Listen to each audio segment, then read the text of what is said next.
Allí donde están, abran su Biblia, el Evangelio según San Lucas, capítulo 7, por favor.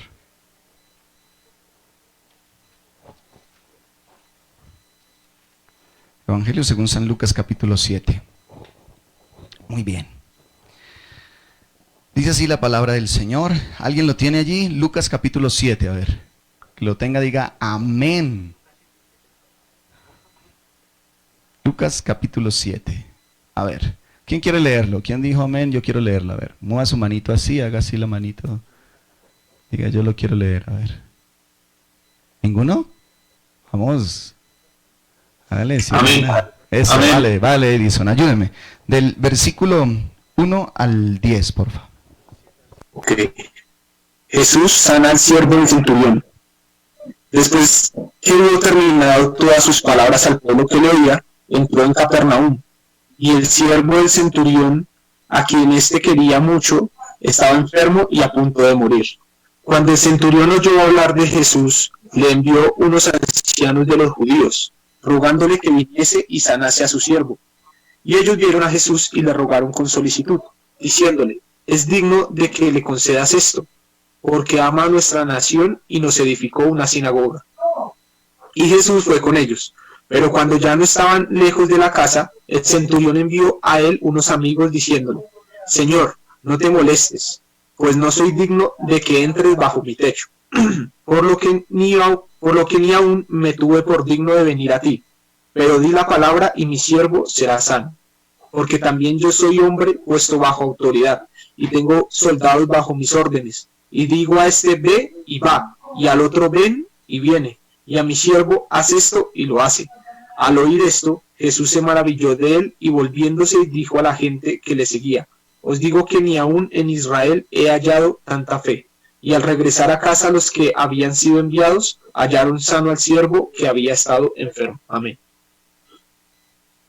Muy bien, yo quiero invitarle a que ahí donde usted está, levante la palabra, donde usted leyó la escritura, levántela así, diga: Padre, esta es tu palabra, yo la creo, Señor, yo la recibo, Dios. Hoy dispongo mi corazón y pido que tu Espíritu Santo sea quien me revele, quien me enseñe hoy. Invocamos tu nombre, aquí donde estoy, dile: Señor, acá en mi casa, acá donde me encuentro, invoco tu nombre. Señor, te pido que quites toda distracción que pueda haber en estos momentos, todo aquello que quiera robarse la esencia de tu palabra, se vaya, se desvanezca. Y te pido, enséñame, vivifícame, háblame, Señor. Yo necesito hoy tu guía y tu instrucción. Ayúdame a ponerla por obra en el nombre de Jesús. Amén. Amén. Muy bien. Yo no sé si algunos de los que están aquí conectados han prestado servicio alguna vez en su vida. ¿Alguien prestó servicio? A ver, de los que están aquí. ¿Omar prestó servicio? No, Omar no prestó servicio ni en la casa, mano. No, ninguno. A ver, de los que están ahí en la Zoom, ¿alguno ha prestado servicio? ¿En Zoom alguno? ¿Tampoco? Ay, no están los que... Johan sí prestó servicio. Johan sí está, hace la manito. Sí, yo, dice. ¿Le gustaría repetir? ¿Le gustaría repetir, Johan? Porque no deja ver la cámara, no me dejan compartir y verlos juntos y unánimes acá. En el guardia presidencial. Prestó en el guardia presidencial, muy bien. Bueno, yo presté servicio cuando tenía, en ese tiempo todavía recibían los menores de edad. Yo presté servicio siendo menor de edad, salí como bachiller y una vez me fui a prestar servicio y presté servicio en Tolemaida. Si conocen Tolemaida, ustedes saben allá que hace un frío impresionante, ¿sí? Allá las piedras saltan del calor, mano, se asustan y saltan y brincan solitas. Y yo recuerdo que eso de estar, para todo había que obedecer cualquier cosa que tocara hacer. Cualquier cosa le toca a uno obedecer, corra para allá, mueva esto. Si había popó ahí, levántelo. Si tocaba levantarse bien temprano, tocaba, no importaba la hora que fuera. Corra de aquí para allá. Y lo que me mandaran a hacer, me tocaba hacerlo. Porque si uno no obedece, eso se llama insubordinación. La insubordinación se castigaba con cárcel. Entonces, pues, para uno era como una cárcel tener que estar ese año prestando servicio. Ahora imagínense que lo dejaran en la cárcel 2, 3 o 4 años por insubordinado. Tocaba hacer caso. Entonces, era lo mejor. Yo bendigo a aquellas personas que les ha tocado más de un año, porque a mí solo me tocó un año, y con un año yo no hallaba la hora de que se acabara ese año, y yo sé que a algunos les tocó año y medio, ahorita hay algunos que les tocó 2, e inclusive a algunas personas les toca más tiempo por este tiempo de cuarentena y todo, todo lo que ha pasado. No han podido salir los que estaban a punto de salir y deben estar allá, entiendo, en esa desesperación, que uno cuenta los días a poquito, a poquito, a poquito, a poquito. Los que conocen esto me entienden. Ok, muy bien. Aquí en la palabra hoy tenemos una enseñanza con respecto a un hombre, un centurión romano. El centurión romano, ¿qué era un centurión? El centurión era un comandante de centurias, así se escribe. Eran las centurias, eran un grupo de 60, 80 soldados, un poquito a veces menos, pero pues no pasaban generalmente de 80 y tampoco lo mínimo, lo más poquito que podía llegar a tener un centurión eran 30 soldados a cargo, pero generalmente oscilaban entre 60 a 80 soldados. Había un grupo de estas centurias, más o menos 6 centurias, conformaba algo que se llamaba corte. De ahí la palabra corte, ¿cierto? Corte, eran 5 o 6, eran 6, perdón, centurias, 5 en la principal, pero en la centuria principal eran el doble de soldados, eran más poquita la corte, 5 centurias, pero eran como de a 160 soldados en la centuria, en la corte principal. Pero digamos que por la ubicación en que se encontraba este hombre puede haber sido una corte normal. Y el centurión de más antigüedad, el que llevaba más tiempo, era el que se encargaba de dirigir a toda la corte. O sea que podría ser que este centurión no solo manejaba de 60 a 80 soldados, sino que podría haber tenido a cargo más de 300 soldados, y entre ellos unos centuriones. La vestimenta de ellos, yo creo que ustedes han visto en todas esas cosas romanas, hemos visto cómo era la vestimenta romana con su armadura, con su coraza, con su cinturón y sus botas fuertes de calzado, que los hemos estudiado a veces en la armadura de Dios.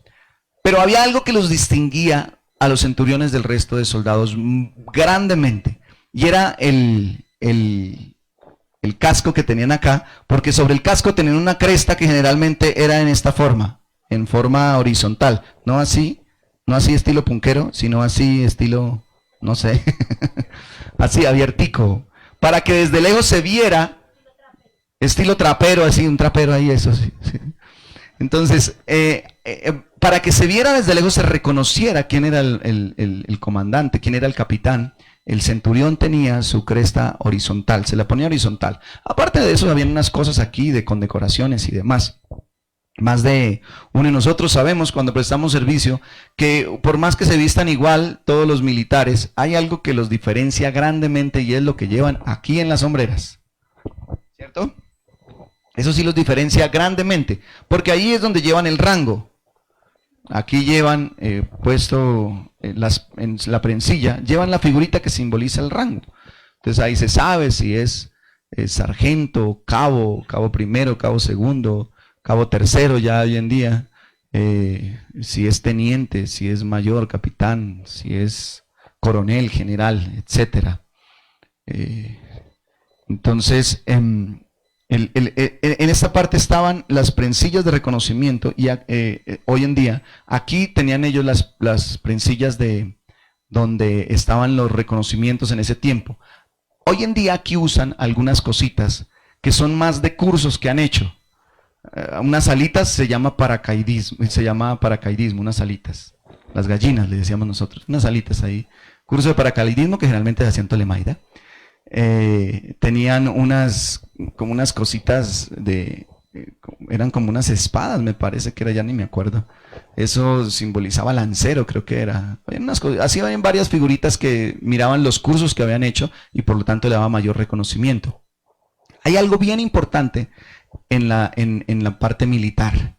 Y así como yo les decía que el más antiguo de los centuriones era el que tenía autoridad mayor y mandaba incluso sobre los otros. Asimismo, pueden haber cabos igual del mismo rango, pero el día que haya hecho, el cabo, la persona que haya hecho el curso antes y que se haya graduado antes, así sean del mismo rango, manda sobre el otro, así sea un mes, 2 meses, 3 meses. La antigüedad lo mandaba a formarse a la izquierda de esa persona. Entonces, el que usted mira formado a la izquierda, ese es de menos rango. El de la derecha es el que manda, sí, en rango. Casi siempre usted lo ve de esa manera, en las formaciones. ¿Ok? Muy bien. Ya aclaramos un poquito de todo este asunto militar. ¿Cómo se llama la parte de hoy? Saben que ustedes que en la Marina también hay niveles, ¿no? Allá los soldados son marineros y empiezan el que manda en un barco, ¿cómo se llama? Capitán. ¿Cómo se llama la charla de hoy? Donde manda capitán, no manda marinero. ¿Alguna vez lo ha escuchado? Sí, era ese, me dijo una persona, ¿le puede colocar ese o le puede colocar ese, el otro que dice, ¿cómo es? Quiero hablar con el jefe del circo, no con los payasos. Y yo dije, no, ese está muy feo. Donde manda capitán no manda marinero. Ya vamos a ver cómo se desarrolla este asunto hoy. ¿Por qué donde manda capitán no manda marinero? Entonces, cada una de estas cosas que él estaba acostumbrado, ese comandante, atención, fir, aline, ar, misa al fren, cubrir, y así todo ese poco de cosas que usted escucha y que usted se le eriza la piel y los que prestaron servicio les trae una más remoto recuerdo allá que casi que es una pesadilla. ¿Usted quiere escuchar hablar a un hombre? Mujer, ¿usted quiere escuchar hablar a un hombre? Si prestó el servicio, pregúntele algo del servicio militar y lo resto, este ya no haya, es como callarlo. Entonces no habla después, ya empezó, ya empieza. No, y me acuerdo cuando mi cabo cogió, no, yo casi no cabo por ahí. No, le mandó a hacer una cosa, le va a contar, ahí tiene usted para todo el día que disfrute. Si tiene algún problema, hágale y lo verá. Que ahí tiene para que se tranquilice. A ver si es que no habla. Bueno, hay algo bien chévere que me gustó en cuanto empecé a leer el capítulo. Dice, y el siervo de un centurión. Realmente aquí empiezan dos personajes. Empieza el centurión, pero también habla de ¿quién? De un siervo. Y un siervo no se refiere al animalito, sino a ¿qué? A una persona. Específicamente era un esclavo. Y aquí ya es donde empieza uno a darle vueltas en la cabeza. ¿Por qué? ¿Por qué? Porque cuando dice siervo específicamente se refiere a un esclavo, ¿ok? Era un esclavo. Y había una ley romana en aquel entonces donde un señor tenía el derecho de matar al esclavo. Si el esclavo, por ejemplo, no se hería o se enfermaba a tal punto de no poder trabajar, el dueño podía matarlo porque dice yo que me voy a llevar esta carga encima. Y era un esclavo, era suyo, entonces lo podía matar. Entonces podemos ver que en este centurión había un aprecio diferente por su esclavo. Ahora un hombre con tanta autoridad, que usted más adelante se da cuenta que tenía más o menos billete, ¿para qué no tenía necesidad económica de decir, no, ¿para qué me pongo a gastar plata en médicos? O sea, me sale más barato comprar un esclavo nuevo, estrenar esclavo, que está, no sabemos, pero algo había pasado con este esclavo que el hombre sentía en su corazón que lo amaba. Dice que lo quería. Mira lo que dice acá. Dice, a quien quería mucho. O sea, no solo lo quería mucho. Es extraño en aquel entonces que una persona se apegara tanto a un esclavo, porque los esclavos en ese tiempo eran como un objeto más en la casa. Dice, lo quería mucho. Y toda su autoridad, todas sus prencillas, toda su elegancia y todo su porte y todo su dinero, no movían en el corazón de este hombre tanto como movía este esclavo. Yo supongo que había gastado mucho ya, supongo que de su dinero había gastado, pero no encontraba que se sanara, había intentado hacer una y otra cosa, porque para llegar al extremo de ir a buscar ayuda, incluso en un rabino y en los ancianos, es porque había intentado varias cosas y se dio cuenta que tal vez había una esperanza de que pudiese ser sano si buscaba a Jesús. Y mira lo que dice acá. Cuando el centurión oyó hablar de Jesús. Perdón, dice que estaba enfermo y a punto de morir. O sea que estaba a esto de que se muriera. A poquito. Y entonces oyó hablar de Jesús, el verso 3. Y envió unos ancianos de los judíos rogándole que viniera y sanara a su siervo. Envió, ¿quiénes eran los ancianos? ¿Quiénes creen ustedes que eran los ancianos? Judíos. Cuando se refiere a la Biblia a ancianos no quiere decir que los viejitos, no, generalmente los ancianos se referían a los dirigentes judíos, o sea, eran personas judías, eran dirigentes judíos. Llamó, pidió el favor a los dirigentes judíos que fueran y dice que rogándole que viniera y sanara a su siervo. ¿Qué palabra usó ahí? La Biblia dice, ¿qué estaba haciendo? Rogándole, o sea que sí quería el siervo, se nota. Ya había un nivel de desesperación, de no saber qué hacer y de no tener otra alternativa.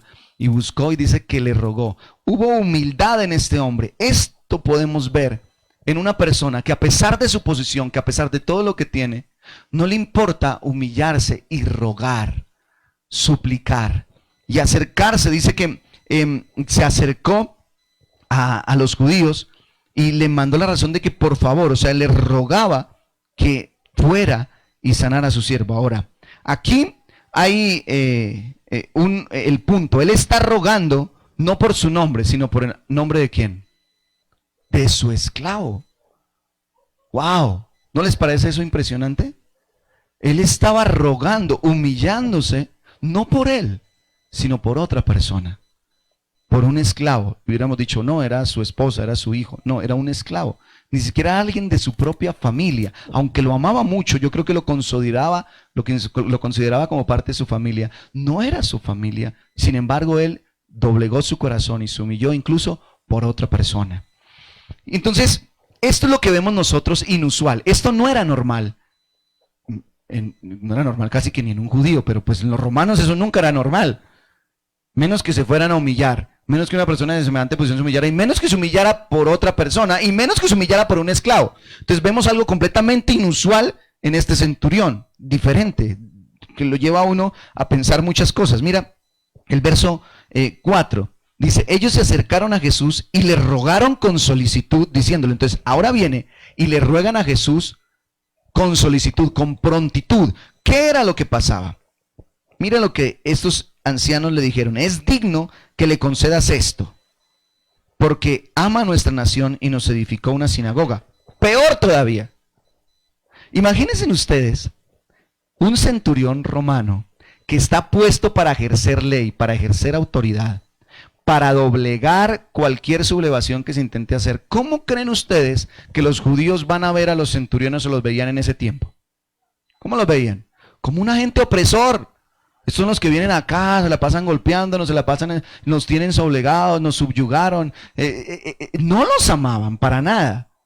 No era una fuente de amor. Entonces, este hombre se ganó un respeto de los judíos para que los ancianos, entre esos, tal vez, no sé si había algún fariseo, se atreviera a decir, ¿él nos ama? ¿Qué habría hecho este hombre? Nos ama, y aparte de eso dice, además de que nos ama, que de alguna manera sintieron ellos que los amaba, dice, nos construyó una sinagoga. Oiga, dígame, ¿cuánto vale construir una casa, hoy en día un templo, llamémoslo, ¿cómo se llama? Un local, una bodega, una iglesia, estructura física, ¿cuánto vale? Vale harto dinero. O sea que este hombre tenía que haber tenido, ¿qué? Billete, ¿sí? ¿Y qué hizo con el dinero? Usó y compró un lote, compró y construyó una sinagoga para que pudieran ir allá y alabar al Señor. ¿Qué deduce usted de estas tres cosas? El amor que tenía por el siervo, el amor que dice que profesaba por los judíos, y aparte de eso que hubiese invertido tanto dinero en construir una sinagoga. ¿Qué usted piensa que pasaba con este centurión? A ver, se había convertido al Dios de los judíos. Es lo que la Biblia llama un temeroso de Dios. Temeroso de Dios, ahí les voy a botar algo de escuela de una vez, ñapa, para que se vayan motivando. En las sinagogas estaba dividida en tres partes fundamentales, casi que cuatro podríamos decir, porque estaban las sillas principales, que era donde se sentaban los fariseos y los escribas. pero estaban en las primeras sillas, era donde se sentaban los judíos de nacimiento, o sea, los que eran judíos de nacimiento, habían nacido siendo judíos y eran judíos, se sentaban en las primeras sillas. Detrás, en la mitad, en la zona del medio de las sinagogas, se sentaban los prosélitos de justicia. ¿Quiénes eran? Eran personas no judías de nacimiento que habían convertido al judaísmo, pero que no se habían, que se habían circuncidado. O sea, ellos habían pasado incluso por el rito de la circuncisión. Se convirtieron al Dios de Israel y dijeron, yo me quiero convertir más al judaísmo, que me circunciden. Pero como no eran judíos de nacimiento, no podían pasar al frente, sino que estaban en la mitad. Ahí en la mitad se sentaban los prosélitos de justicia. Y en la parte de más atrás, en la última de atrás, estaban lo que llamamos temerosos de Dios. Eran gentiles que amaban a Dios, que se habían entregado al Señor a creer a Jehová Dios de Israel, pero que no dijeron en el momento de la circuncisión, no, hasta allá no. La circuncisión sí no. Las mujeres les quedaba fácil porque las mujeres pasaban por la micra, que era como el lavado, y se convertían. El rito para ellas era algo parecido al bautismo, entonces podían estar entre los prosélitos. Entonces atrás eran solo hombres que podían haber, que ellos decían no. Y aquí se da uno cuenta que no se consideraba judío, pero el sobrinito que está acá adelante, ya hasta que se pasa para atrás, dice, no, yo me voy a hacer bien atrás. Omar sí se hizo atrás hoy, allá atrás está Omar. Entonces dijo, no, yo me hago en la parte de los temerosos de Dios.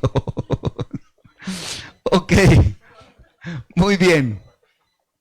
El caso es que el hombre se nota que era un temeroso de Dios, no se consideraba judío, pero se nota que amaba al pueblo, se nota que amaba a Dios.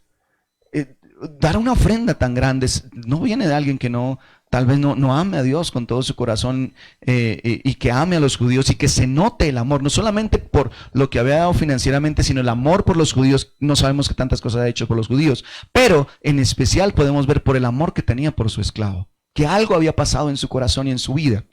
Sin embargo, nosotros podemos ver lo que ellos dicen de él. Dice, es digno. ¿Qué dijeron ellos? Es digno. Es digno que le concedas esto, maestro, por favor, sana a su hijo que tanto quiere, porque es que él nos ama y nos construyó una sinagoga. Huepa, por favor, Señor, hágale. Pero ese no era el problema. Ya les voy a explicar cuál es el problema en este asunto. El verso 5 dice, porque ama a nuestra nación, nos edificó una sinagoga. Jesús fue con ellos. Jesús fue sin vacilar. Pero cuando ya no estaban lejos de la casa, el centurión envió a unos amigos diciéndole, Señor, no te molestes, pues no soy digno de que entres bajo mi techo. ¿Por qué dice esto el centurión? Había vamos a ver si la tengo por acá escrita, el nombre de un escrito, venga a ver, se llamaba, empieza por O. Por O se me fue. Eran unos escritos judíos. Unos escritos judíos que tenían, se me perdió. A veces escriben lenguas, entonces me toca interpretar. Oh, llegó la interpretación, ¿verdad? Obolot. Se llamaba Obolot. Más de uno, yo bendigo a aquellas personas que tienen una letra tan linda. Me falta a mí practicar un poquitico para tener más claro el asunto, pero a veces sí, mi esposa dice que yo escribo en lenguas. Ok, Obolot era una tradición judía. Entonces, pensemos esto, si el centurión era temeroso de Dios e iba a la sinagoga, se dice, hacía en la parte de los temerosos, entonces él conocía cosas de la palabra que explicaban, pero también conocía la tradición judía. Y en la tradición judía, en el Obolot, decía específicamente, las moradas de los gentiles son inmundas. Él era un gentil. ¿Qué entonces? ¿De dónde venía este mismo concepto? De la misma tradición, que las moradas de los gentiles eran inmundas. Y él sabía, yo soy un gentil, por lo tanto, ¿soy qué? Mi morada es inmunda. Yo pues vengo, hago cosas, amo al Señor, pero pues soy considerado inmundo porque soy gentil. Entonces, por más que sea, siempre iba a ser gentil, iba a ser considerado entre ellos. Y entonces, él entiende que la petición que le está haciendo a Jesús, pónganse ustedes en esta diferencia estratosférica, ¿no? Él es gentil, es menos que un prosélito de justicia, menos que un judío y por supuesto mucho menos que un fariseo. Esto va en un nivel alto, ¿sí ve? Temeroso de Dios, prosélito de justicia, judío, fariseo, y se va a acercar a un rabino. Y no cualquier rabino, sino el rabino que estaba en estos momentos en furor, Jesús. ¿Cómo va a venir este man hasta acá? Por eso es que él va y pide ayuda de los ancianos que medio le conocían. A ver, un nivel más abajito, a ver si de pronto me hacen palanca. De pronto él pueda venir hasta acá. ¿Será que sí es capaz de venir? ¿Será que? Pero es que se contamina. Ahora, piensen ustedes en el nivel de ver el hombre que está sanando a todo el mundo, se contamina, ¿qué tal vaya y me le tire yo la unción por meterlo en mi casa? ¿Cuántas cosas habrán pasado por su cabeza? Pero él entiende, por toda la presión, y yo creo que más bien religiosa, que decía, no, soy digno. Sin embargo, algo pasa en el versículo, dice la Biblia en el versículo 6, que Jesús fue ¿con quién? Con ellos. ¿En algún momento el Señor se opuso? ¿Saben qué más iba a pasar? Imaginen ustedes la mano de lengua larga por ahí de los fariseos. ¿Va a ir para donde un gentil? ¿Y se va a entrar en la casa? No, pero ahora con rameras, con pecadores, ¿y ahora va a atreverse a entrar en la casa de un gentil? Ahora sí se va a volver inmundo. Imagínense la cantidad de problemas que les venían encima. Sin embargo, ¿Jesús pensó en eso? Pues yo creo que sí, dijo y no le importó. Pero la Biblia dice simplemente que él dijo, listo, hay que sanar a alguien, vamos, camine. Yo me imagino todo el mundo trata y hablando, y más de uno diciéndole en la casa, y usted va a hacer venir a ese señor acá. Imaginen la esposa, un rabino aquí en esta casa, lo vamos a volver inmundo, lo vamos a cochinar, ¿dónde lo metemos? No, imagino la preocupación tan grande que habría en esos momentos, de la misma, va a estar un rabino acá en la casa, no puede ser. Tanto era que él dijo, no, y se le reveló algo tremendo en su cabeza en esos momentos. Tuvo una revelación grande este centurión, que yo hoy quiero compartírselas. La revelación es que él se puso a pensar, ¿yo cómo voy a hacer entrar a este rabino acá? ¿Cómo voy a armarle semejante problema? Porque de pronto a nivel espiritual pueda que él diga, el Señor es poderoso.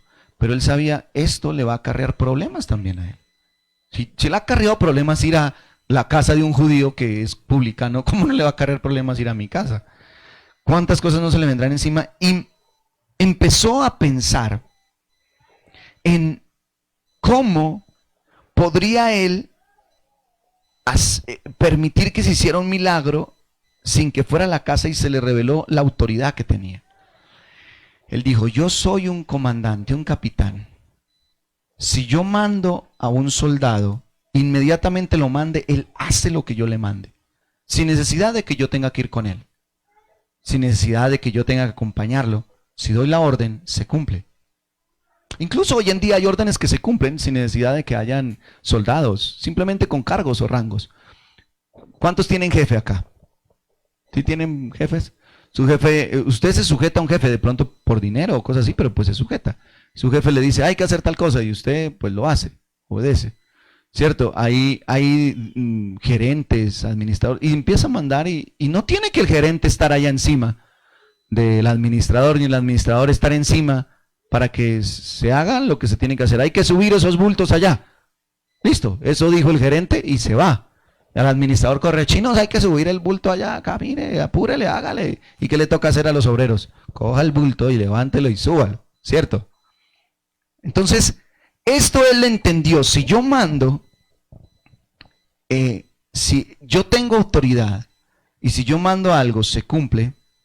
Entonces Jesús tiene autoridad, pero él pensó en una autoridad diferente. ¿Cuál autoridad? Una autoridad espiritual, y no solo espiritual, física. ¿Cuántos milagros han escuchado? Mateo habla de que el milagro anterior a este era la sanidad del leproso. Esa fuera la más cerquita, que está ahí, muy seguramente la escuchó, pasó ahí mismo. Dijo, ¿cómo así? ¿Sanó a un leproso? Usted imagínese un leproso. En aquel entonces, ¿qué pasa con la lepra? ¿Cuál es el problema de la lepra? La lepra hace perder la sensibilidad al dolor. ¿Se recuerdan eso? Alguna vez hablamos de la lepra. Entonces, cuando una persona pierde la sensibilidad al dolor, pues puede poner la mano encima de una parrilla caliente y no siente el dolor. Se le quemó la mano y no se dio cuenta. y el dedo se le empezó a caer, se le infectó, ¿sí? Entonces no se dio cuenta, se rascó muy duro y se le infectó acá también. Y entonces se le caían pedazos, se le empezaba a pudrir parte de la piel. Entonces, ¿cuántos pedazos se le habrán caído a este hombre para que venga una sanidad? Y el Señor lo sane, fue que le restauró la piel. Ustedes imagínense eso, ni los mejores efectos de cine hoy en día yo creo que pudieran hacer un milagro de esos tan tremendo como hizo el Señor, que más de uno diría, no, tremendo esto. Y el centurión, no, pues si sanó la lepra, este hombre tiene autoridad sobre los enfermos y sobre la lepra, porque no era el único, venían enfermos, hasta la suegra la sana. No, este man hace de todo, este hombre es poderosísimo. Si sana hasta la suegra de Pedro es porque no hay nada que le quede grande. Entonces, él dijo, él tiene autoridad sobre la enfermedad. ¿Vamos bien? Sobre la enfermedad. ¿Sobre qué más vimos que tenía Jesús autoridad? Si hemos leído algo de la palabra. ¿Sobre qué más Jesús tenía autoridad? Sobre los demonios. ¿Qué pasaban con los demonios? Ah, como hizo allá, huían como gaticos, mano. Corra para allá. ¿Qué más tenía autoridad? A mí me parece tremendo lo que dice sobrinito. Sobre la naturaleza, hermano. O sea, agua, caminemos sobre el agua. Tormentas y vientos, ¡puf! Chito, y se callaban. Tremendo eso, ¿no? Pero es fácil que si eso hizo Jesús con las tormentas, que también pudo Elías, pues lo hubiese podido hacer de una manera fácil. Pero algo que a mí me pareció en ese mismo capítulo, si usted quiere leerse más adelante, aparece un muerto, hermano. Lo llevaban en pleno féretro. O sea, estaban en la procesión fúnebre. En aquel entonces las procesiones fúnebres eran de... Le pagaban a la gente a unos que llaman plañeras para que lloraran. Y habían otros que ayudaban a cargar. Y era una viuda que era su único hijo, el que se había muerto. Un muchacho. Y lo llevaban cargando. Y dice Jesús que al ver la viuda, imagínense esta mujer, la única esperanza que tenía era su hijo. Se había muerto el esposo y ahora se le estaba muriendo el hijo, el único hijo. Y él dice que al ver el dolor de ella, paró el féretro, paró la procesión. ¡Hey, pere! Y cogió y al muchacho como si estuviera, le dijo, levántese, ¿qué hace ahí? Camine. Y se lo entregó a su mamá. Resucitó muertos. Hay varios muertos que aparecen resucitados en la Biblia por Jesús. Pero yo creo que son 3 los que uno cuenta, pero yo creo que fueron más. La Biblia especifica una niña, un adolescente y un adulto, tal vez como representación de los que resucitó de más, porque yo creo que algunos no están escritos, supongo. O sea, Jesús, decía una vez una persona que recuerdo, decía, Jesús no lo podían invitar a un velorio porque se acababa el velorio, hermano, se lo tiraba, el velorio se acababa. Se tiraba al velorio, hermano. De una vez el muerto resucitaba, hermano. No lo podían invitar a un velorio. Un hombre, creo que fue Spurgeon, el que le tocó dar un sermón de la despedida de un hermano. Y se puso a buscar en la Biblia a ver dónde Jesús podía darle, había una palabra donde él hubiese ejercido y no lo encontró. No, porque todos los funerales se los tiraban, nunca pudo predicar. Llegaba entonces, ¿qué hubo? Se murió la niña, la hija de Jairo, la hija de Jairo chiquitica. Talita Kumi, los que están allá burlándose, quítense de aquí. Y levántate, mija. Y démele de comer. Le hablaba al muerto como si estuviera vivo. Le hablaba como si estuviera vivo y el muerto se levantaba vivo. Se levantó la niña, se levantó el The Walking Dead. No se levantaban bien, sanos.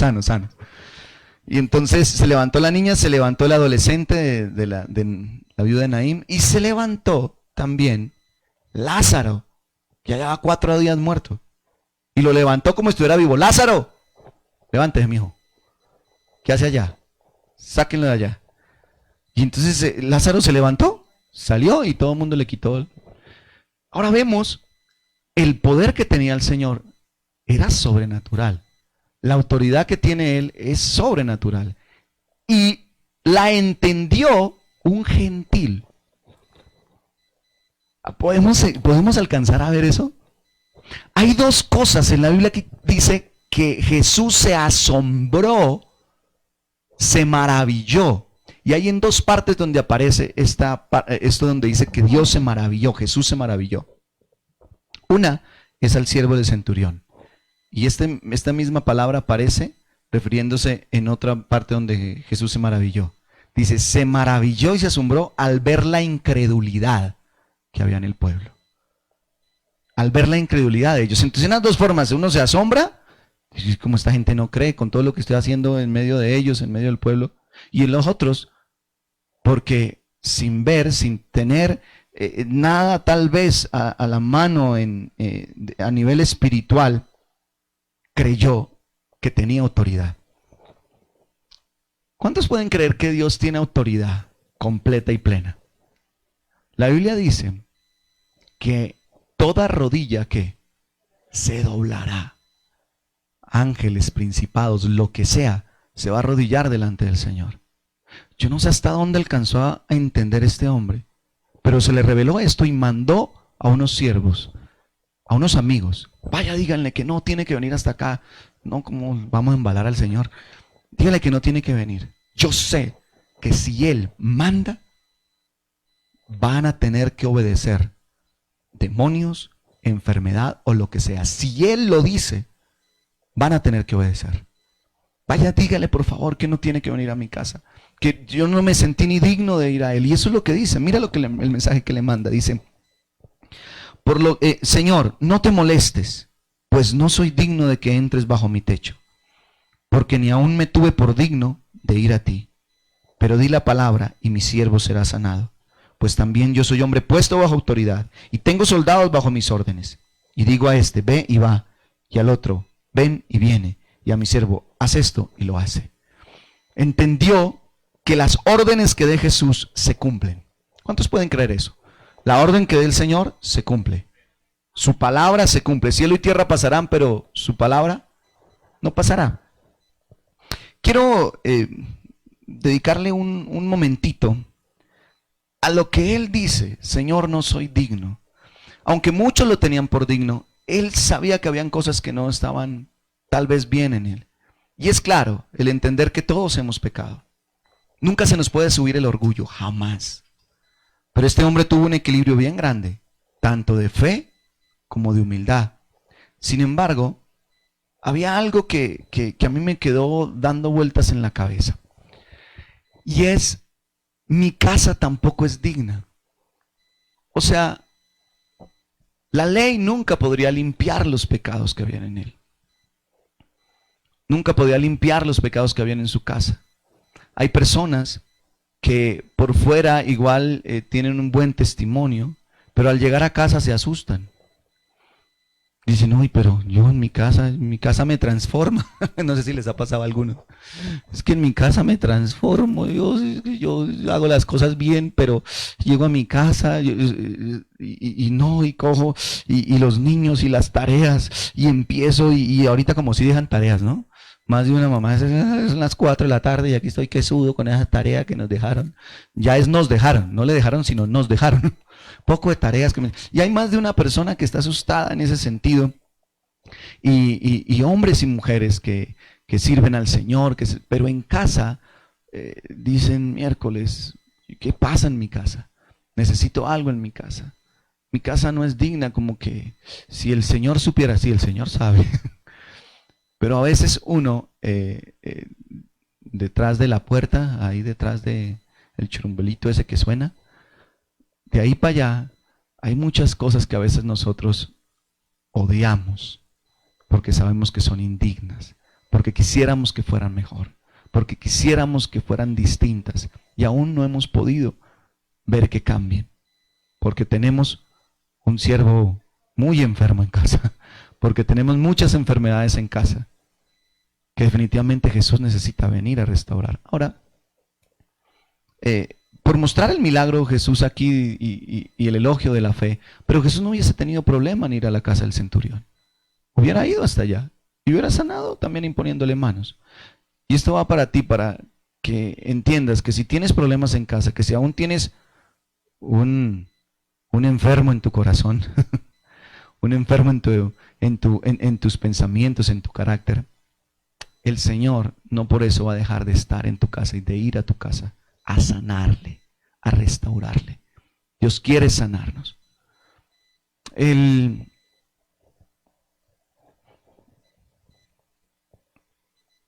acá, me estaba olvidando una cosa. Yo quiero que hoy tengan la tranquilidad en entender que somos personas que normalmente tenemos problemas. Tenemos problemas. Voy a colocarles un ejemplo. ¿Usted alguna vez ha ido a visitar a una familia? Que lo inviten a una casa. Mire, ¿qué hace cuando usted va a visitar una casa? Va a decir uno qué hace. Primero, se pone una buena ropa, porque hay que dar buena imagen. Se pone una buena ropita, de pronto un sport bien chévere.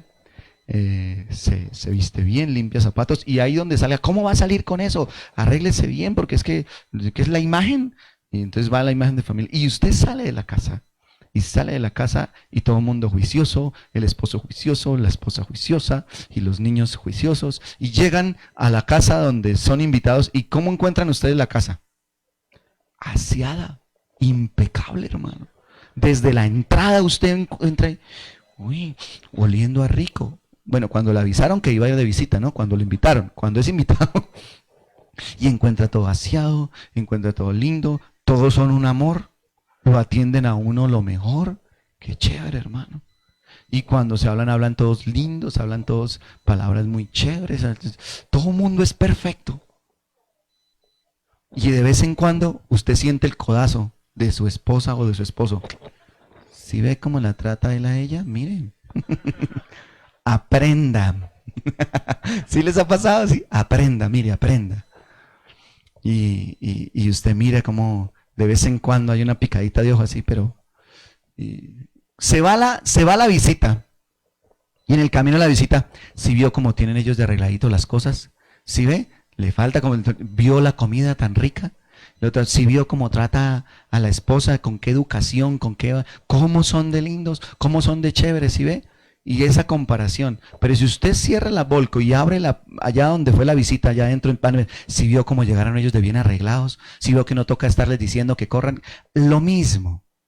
¿Sabe por qué? Porque siempre uno va a querer guardar ciertas apariencias, pero problemas dentro de la casa hay.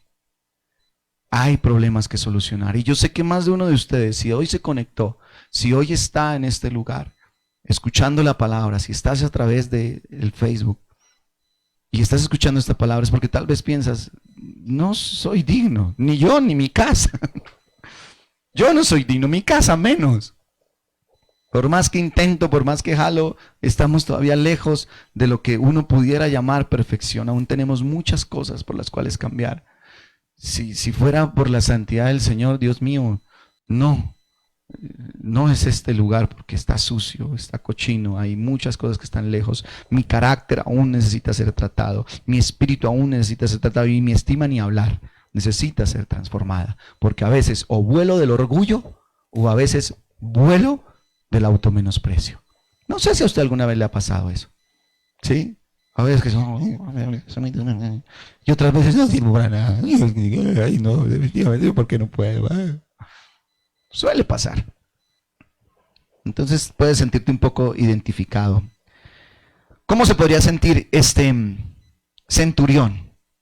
Ni siquiera me tuve por digno de ir hasta ti. Ni siquiera me tuve por digno de eso, Señor. Pero no es necesario que tú toques a mi esclavo, no es necesario, solo si tú das la palabra. No es necesario que venga, Señor, me impongas manos y yo vomite. Fuera. Espíritu de mal genio, ahora. Escupe. Espíritu de droga, fuera, ahora. Ya ha pasado por 10 imposiciones de manos, le han expulsado 10 veces el espíritu de droga y sin embargo volvió otra vez, hermano. Necesita usted es una palabra de Dios. Conoceréis la verdad y la verdad os hará. Ahí está. Cuando a usted se le revela una palabra, cuando llega al corazón realmente, ahí es donde hay un cambio. Ahora, ¿estoy menospreciando con esto la imposición de manos? No, por supuesto que no. Hay que hacerlo. Pero hay momentos en que lo que necesita realmente que se revela a tu vida es la palabra. Por años yo estaba asustado, le soy sincero. Un par de años duré asustado. Porque oraban por mí y yo no me caía, hermano. yo no me caía, yo dije, pero ¿por qué no me caigo? Y empezaban, pasen al frente los que yo no sé qué. Y yo pasaba al frente y decía, ay Dios mío, ojalá me caiga, qué vergüenza. Porque oraban por el de aquí, oraban por el de... Y eso venían como en orden, ¿no? Oraban por ese, se caía, oraban por el siguiente, se caía, oraban por ese, se caían. Y cuando llegaban, Dios mío, imagino todo el mundo rebelde. Y yo, padre, pero yo ¿por qué no me caigo? Y entonces yo pensé muchas veces que yo no recibía nada. Y que los que recibían eran los que se caían. Y así estuve confundido un buen rato. Ahora, hay veces que las personas oran y se caen. Sí, hay veces que las personas oran y se caen, pero también me he dado cuenta que hay veces que le ponen manos y se caen por respeto. Se tiran, hermano. Hay unos que se tiran y uno, pero, ay Dios. Pero hay veces que oran por ellos y se caen, pero a mí casi nunca me ha pasado. Yo no me acuerdo, creo que una vez me caí, pero todavía tengo mis dudas. Si fue que me caí porque me caí por la unción o fue del totazo que el que estaba delante me cayó encima y me caí. Tengo mis dudas todavía en ese sentido. Amo al Señor, hermano, pero casi no me he caído. Si un día esto me caigo, pues digo, uy, mire, ahora sí se cayó, yo lo vi al pastor que se cayó. Algún momento el Señor cogerá y me tumbará. Bueno, el caso es que uno empieza con ciertas cosas y empieza, y hay unos que, yo he orado por algunos y algunos ya están hasta predispuestos, ¿no? Fresco, a mí, si usted se cae bien, si no se cae tranquilo, pero hay unos que se le paran a uno así, me tumbo, se le paran a uno como, no, fresco, hermano. Si el Señor quiere que se caiga, se cae, pero en el piso no está la unción, hermano. La unción la tiene la palabra de Dios. Eso es lo que tiene la unción. Y una palabra es lo que basta para sanarme, dice él, o para sanarle. Una palabra es suficiente. Mi hermano, no es suficiente el aceite, no es que si hay aceite, mire, si no está la palabra, usted puede embardunar, hermano, bañarlo en aceite, si quiere bautizarlo en aceite, puede echarle, hermano, lo que quiera encima y no pasa nada. Puede usted hacer lo que, si no hay una palabra de Dios, la palabra de Dios es la que tiene poder. Amén. ¿Ok? Yo creo que me van a saltar más de una crítica por lo que estoy diciendo, ¿cierto? Hay más de una cabeza ahí, no se ha caído, mire. Pero aquí dan cuenta que ni siquiera es necesario que lo toque. Ni siquiera es necesario que lo toque. Solo que Dios dé la orden. Eso es lo que ahí dice. Entonces, el mundo espiritual o físico te obedece, Señor. El mundo espiritual y físico te obedece. Mira lo que pasaba, para que mires el nivel de la autoridad. La autoridad que tenía el centurión, cuando él mandaba a un soldado. Si un soldado no le hacía caso, ¿sabes qué pasaba? Era como si el soldado se rebelara no solamente contra el centurión, sino contra el jefe del centurión. ¿Quién era el jefe del centurión? El César. ¿Ok? Si el soldado se rebelaba al centurión, se estaba rebelando al César. ¿Cuál cree que era la pena por rebelarse al centurión? Entonces, haga de cuenta esto porque aquí vamos a entender niveles de autoridad. Dice Jesús, póngale cuidado. El que a ti te recibe, ¿cómo? A mí me recibe, dice el Señor. Y el que me recibe a mí, ¿recibe a quién? Al que me envió. El centurión vio en Jesús a Dios. La autoridad de Dios estaba en Jesús. Porque solo Dios tenía el poder para perdonar pecados, sanar enfermos de esa manera, sanar ciegos, detener los vientos, caminar sobre las aguas, echar fuera demonios. Solo Dios podía tener esa autoridad y entendió la autoridad que había en él. Entendió esa autoridad. Ahora, qué hermoso que la casa, este hombre había construido una casa para que se predicara el evangelio, pero él no consideraba digna su casa. Pero el Señor se levantó una nueva casa. ¿Sabe cuál es la nueva casa que se levantó el Señor? Antes habían tabernáculos, después templos, pero después se levantó una nueva casa. ¿Cuál es? Mi cuerpo, el cuerpo, nosotros, yo. ¡Wow! ¿No les parece eso hermoso? Que el Señor pueda venir a habitar en mí. Este es el milagro más grande, de los más grandes que yo puedo entender. ¿Cómo Dios puede venir a habitar en alguien como yo?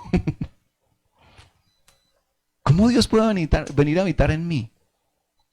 Eso es algo sobrenatural, es algo hermoso, es algo precioso. Que su amor llegue hasta allá. Si entra en una casa de aquel que es indigno, porque ninguno de nosotros somos dignos. Lo que importa es lo que tú mandes, Señor. Y Él es el dueño de todas las cosas. Y donde manda capitán, no manda marinero. Eres el que manda. Así que, ¿qué cosas son las que tal vez puedan haberse levantado contra ti hoy? ¿Hay problema de opresión del diablo? Pues tú has aceptado a Cristo en tu corazón. ¿Quién es el dueño de tu vida? ¿Quién es el capitán en tu vida? Ok. ¿Y donde manda capitán? No manda marinero. Así que si está siendo atormentado por algo, alguna presión espiritual, pues ese es un pinche marinero. ¿Quién está el capitán? ¿Quién tiene acá el capitán? A ver, ¿alguien tiene problemas económicos? Bueno, son puros soldados. Hágale, son puros soldados. Y donde manda capitán, no manda soldadito. ¿Alguien tiene problemas de salud? ¿Alguno tiene algún problema de salud hoy? Sí, allá en la casa. Pues esos también son puros marineritos. Tienen que obedecer al capitán. ¿Dónde hay más? A ver, ¿alguien tiene problemas de autoestima hoy? ¿Problemas de vacío, de soledad? Si alguien los tiene, también son puros marineros. Hoy necesitas es recibir al capitán en tu vida. Decirle, Señor, no soy digno, pero ven a mi casa. Ven, toma mi casa, toma mi familia y toma mi vida. ¿Cuántos creen que necesitan de Jesús en su vida acá? ¿Cuántos creen que necesitan de Jesús en su casa? Que se dan cuenta, Señor, necesito que metas la mano en mi casa. Está hecha un desorden. Necesito que hagas algo en mi familia. Que hagas algo en mí, Señor. Si todos estos son marineros, dice el Señor, dice la palabra del Señor, dice, ante su nombre toda rodilla se doblará. Y en otra parte dice, y despojando a los principados, a las potestades, a las huestes, los exhibió públicamente, triunfando sobre ellos. ¿En dónde? En la cruz. Los exhibió públicamente, porque no tienen autoridad sobre él. No sé qué tanto te ha atormentado en tu vida, no sé qué haya sido lo que te ha tenido en este tiempo contra la pared. No sé qué esté enfermo en tu casa. Si tú seas el que tenga algo enfermo, que digas, esto es indigno en mí, esto no es digno en mi casa. Y hoy, Dios, yo quiero decirte que no es necesario que venga Benny Hinn, Dante Gebel y todos esos grandes conocidos, sino que sea tu palabra que venga a mi casa. Y la palabra de Dios puede llegar a través del Facebook, a través de Instagram, a través de un Zoom. Puede venir la palabra de Dios. Una palabra basta. Una palabra es suficiente para que seamos sanos. Una palabra es suficiente. Y si tú hoy crees en ello, yo quiero invitarte a que te pongas en pie, a que dispongas tu corazón ahí donde estás, o te pongas en la mejor posición que puedas estar delante del Señor, delante de tu Padre. El hombre, al regresar a casa, los amigos definitivamente lo que vieron era que estaba sano el enfermo. Ni siquiera sé en qué momento Jesús dijo, sea sano. No lo leemos. Solo lo creyó este hombre. Y Jesús lo que dijo es, vayan. Qué hermosa esta fe. En la otra parte dice, ve cómo has creído. Cómo han creído, cómo han tenido la fe. ¿Cómo es tu fe hoy? ¿Puedes creer en que Jesús tiene poder sobre todas las cosas? ¿Puedes creer que Jesús tiene poder sobre tu vida, sobre tus finanzas? Que hoy puede ser reprendido cualquier marinerito que haya por ahí. Que hoy puede ser reprendido cualquier cosa que represente a ti hoy el marinero que te ha querido atormentar. Tu mente, tu corazón o tu espíritu o tu cuerpo. Marineros. Incluso la peste, la enfermedad, No son más que marineros. ¿No puedes creer que Dios tiene autoridad hoy sobre ello? ¿Qué palabra puedes tener de Dios? ¿Qué palabras te ha dado el Señor? Sé que a veces uno pasa procesos, pero si paso procesos bajo la voluntad del Señor, sé que voy a estar bien. Pero hay cosas que sabemos que vienen simplemente de una opresión del enemigo y que podemos reprender en el nombre de Jesús. La podemos echar fuera en el nombre de Jesús. ¿Por la palabra de quién? Por la palabra de Dios, no por la mía. Por la palabra de Dios. ¿Cuál es la palabra que Dios ha dado en tu vida? ¿Cuál es la palabra que Dios tiene para ti hoy?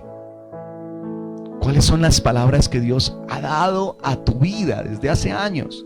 Esa palabra es suficiente para que tu espíritu cobre vida hoy, para que tu llamado cobre vida hoy, para que aquello que parecía que había muerto cobre vida hoy. Es suficiente una palabra tuya, una palabra, la palabra que el Señor te ha dado. La palabra es suficiente. La palabra es suficiente. Yo quiero invitarte a que te acerques al Señor y nos acerquemos juntos al